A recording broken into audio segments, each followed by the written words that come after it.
Hi guys, so I am finally back.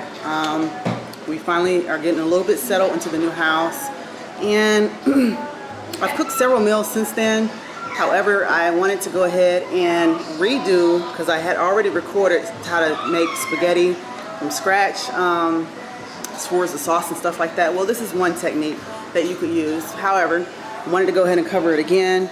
As you can see here, I have my tomatoes, which are going to go into boiling water.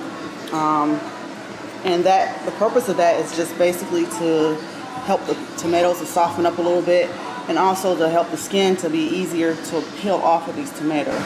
So simply what you're going to do is just, again, make sure you cut the potato kind of like this, across or X, and you want to have boiling water. It doesn't have to be rolling boiling, but it needs to be hot enough to cause the potato to begin to peel.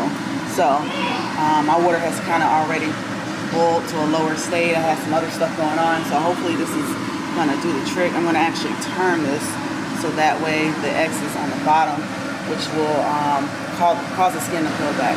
Alright, so again, I have them all in here. You're not trying to boil the tomatoes at this point. You are basically, I'm sorry, I'm talking over my exhaust fan here, but you basically want to, again, I can't think of the proper term right now. It escapes me. Blanch.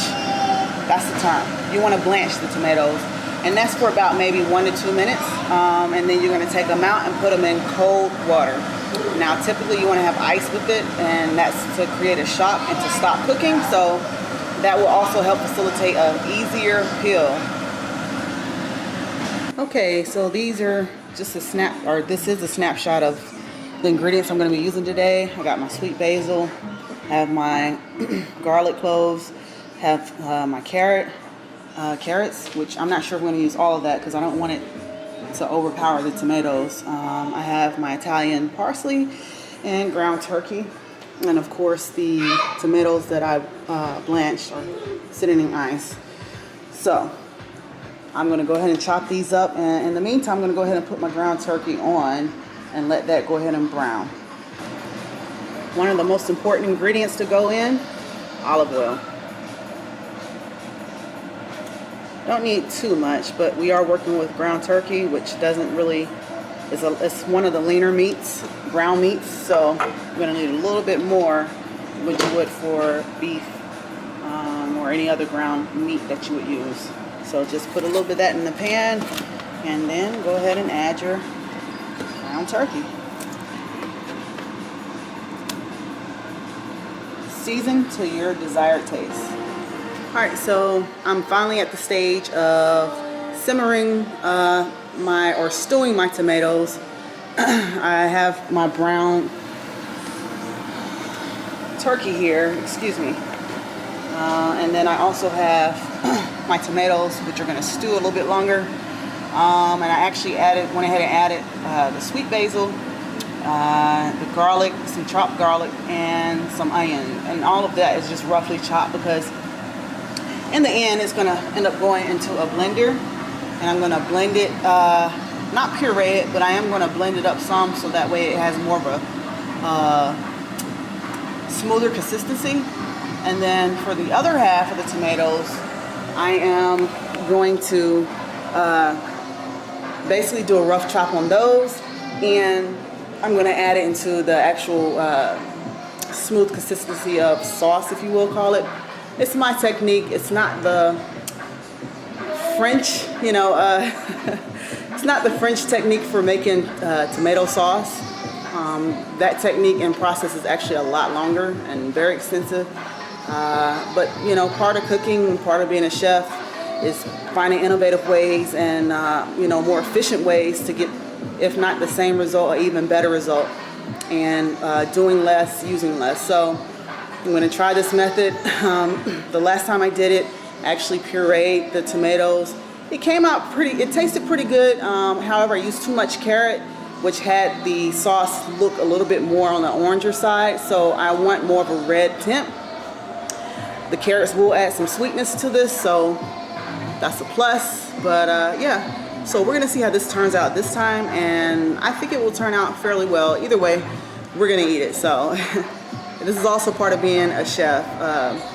a creative chef that you're not scared, and you're willing to take risks, and you're willing to experiment. So that's what we're doing today with making this tomato sauce for our spaghetti. So yeah, hang tight. In the meantime, I'm gonna go ahead and start peeling these carrots, chopping them up. That's gonna actually stew with my rough chop of tomatoes. Not the tomatoes and basil and garlic and all that I just showed you guys. So that's, again, is gonna go in the blender. So I'm gonna get that ready, and yeah, we'll go ahead and put it all together.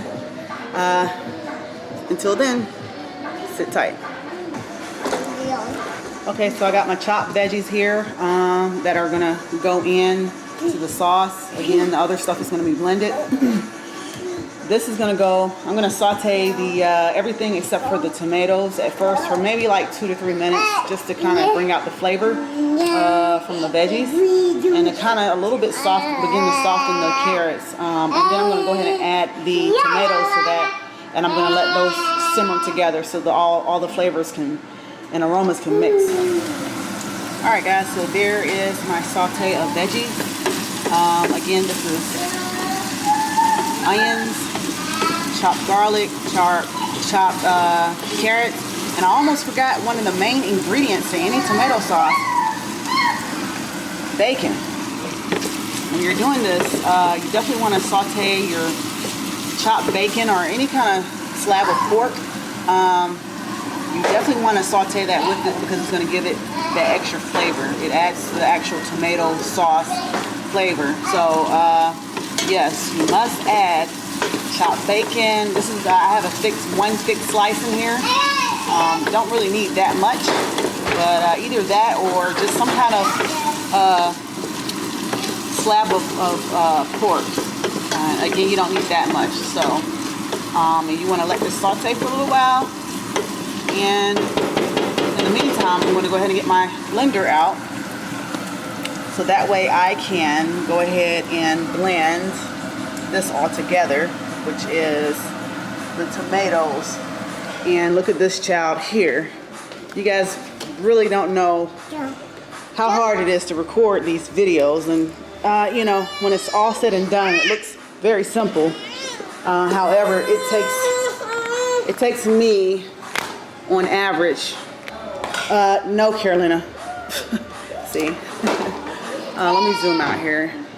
Zoom out. Okay. Yeah, so it takes me on average, like a dish that maybe takes an hour and a half, it takes me like 3 hours. No lie, because I'm always constantly chasing behind Carolina. Either she's crying or Isabel's crying, or I have to get them something. I have to say no, Carolina, like a billion times, or I have to get her down from climbing on chairs, climbing on tables, messing with the food that I have prepped, or trying to anyway. So, you know, when I'm constantly having to interrupt myself to go chase after her or tend to her or her sister and other things, as you can see, we have a washer machine like right here by our front door. They came to deliver our washer and dryer today, and they charged us for the service of them stacking our washer and dryer, but they did not add the freaking washer and dryer stacker kit. So yeah, I called the department store already. They're on the ball. The associate is actually going to deliver the kit and help put the kit together, as well as put the washing machine on top of our dryer. So that's good. But yeah, it's a lot that goes into making these videos. And anyway, I'm gonna stop rambling. I thought I would share that little tidbit with you guys. So yeah, I'm gonna go ahead and take out my blender and get ready to blend those things. And we're gonna combine everything, and I'm gonna show you guys, and it'll all come together. So bear with me. All right, so I got my Ninja out, and I'm going to go ahead and add the ingredients to the cup here.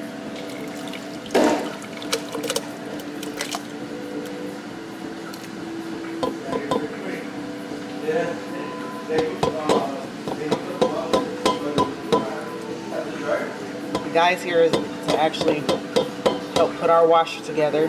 Just walked in. Anyhow, yep, I'm using the Ninja. Whenever in doubt, whip the Ninja. All right. So So we had yet another stop in the production of the spaghetti. Anyway, I got Carolina tagging along with me here. Gotta hold her so she doesn't interrupt the process of them trying to install the washing machine and dryer. Go back to the blender. Let's see, we'll turn this on again. Go.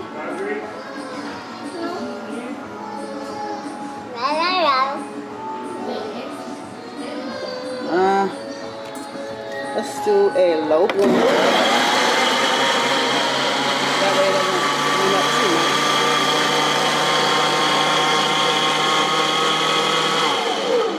And that's about all we need.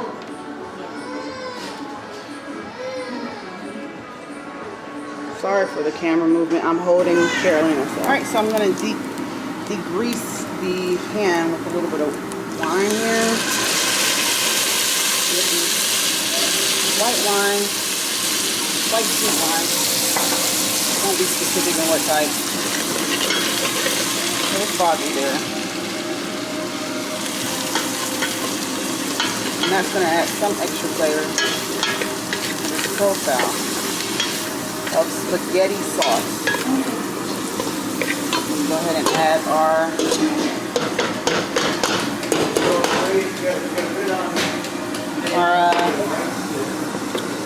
sauteed veggies here.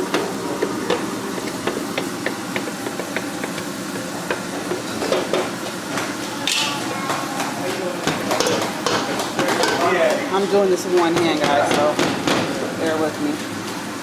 Okay, go ahead and mix that in.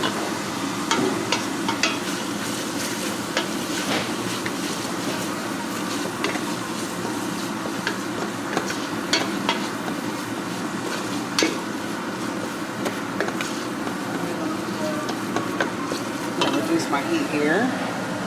Turn it down to about 3.5. If we're not trying to stir fry at this point, we're just trying to saute.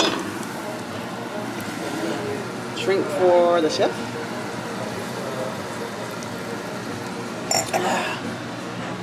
And we're going to add our sauce here.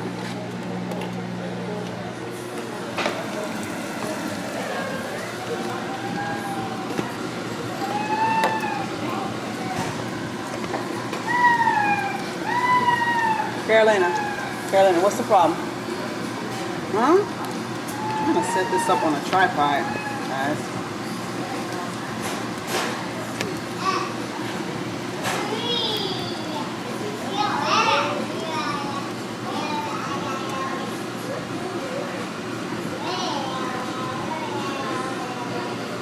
Okay. A little crooked, but you guys can see it. Lighting is good. Okay. Sauce.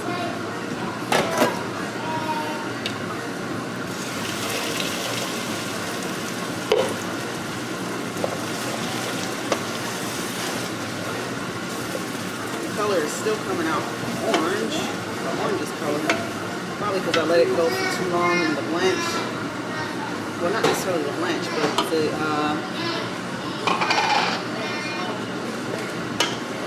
sauteing, but it's okay.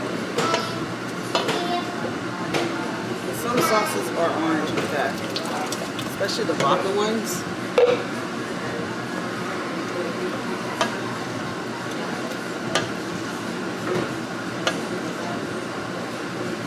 You could always add a little bit of paprika, give it some more color.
me give you guys a closer look. All right, guys, so there you have it. There is my spaghetti sauce.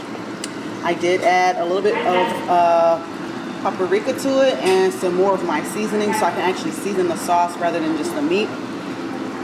I did add, that's it. Yeah, no, my fault. I added some Parmesan cheese in there, just a little bit, to add a little bit of extra flavor. And yeah, there you have it. So we're just boiling our noodles now, and we will either mix the noodles in with this or put it on top. Haven't decided yet. But yeah, that's it. Voila. Fairly simple. Again, a lot of the time that I dedicated to this was, I think I dedicated more time trying to get my child or children together as opposed to trying to make this in itself. But yeah, it tastes very good, and the family is waiting anxiously to eat. There's no light over there. It's so dark. You gotta turn the light on. It's still dark. Maybe that's just you. There we go. Yep, Micaiah couldn't wait. She had to grab a macaroni bowl, but yeah. So anyway, guys, I hope that you get an opportunity to try and making this yourself, and if you do, bon appetit. Until next time, this is Christy's Creative Kitchen. All right, so this is the final product here.